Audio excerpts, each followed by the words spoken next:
Good morning everyone. এখন বাজে সকাল 8টা আর আজকে রবিবার। আজকে এত সময় আমাদের মন্দিরে শুরু হয়ে গেছে নাম কীর্তন। তো এখন আমি পাপানকে খাইয়ে রেডি হয়ে ওখানেই যাব, যেহেতু অনেকটাই লেট হয়ে গেছে, 8টা বেজে গেছে। ওকে খাইয়ে রেডি করতে আমার আরও আধা ঘন্টা লেগে যাবে। তো চলো ওখানে যাওয়া যাক। তো রেডি হয়ে মন্দিরে চলে এসেছি। তো চলো আগে মন্দিরের ভিতরে যাওয়া যাক, যেখানে নাম কীর্তনটা হচ্ছে।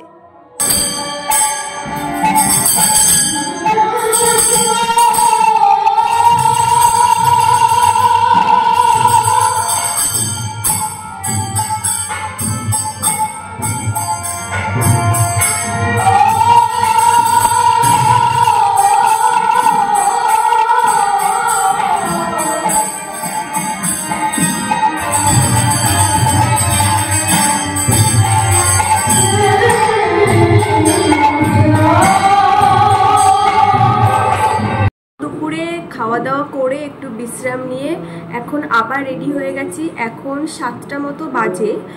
তো এখন আবার যাব মন্দিরে। তো এখন শুরু হবে ওখানে পদাবলী কীর্তন। তো চলো তোমরা সবটাই দেখতে পাবে। অনেক দিন পর এই অনুষ্ঠানের জন্য একটু শাড়ি পরেছি, এই 2 দিনই পরছি। তো তোমরাই দেখে বলো আমাকে কেমন লাগছে শাড়ি পরে। সকাল 6টা থেকে সন্ধ্যা 6টা পর্যন্ত নাম কীর্তন হয়েছে। তো এখন শুরু হবে পদাবলী কীর্তন। অনেকটাই লেট হয়ে গেছে, তো আর দেরি করবো না, চলো এখন যাওয়া যাক।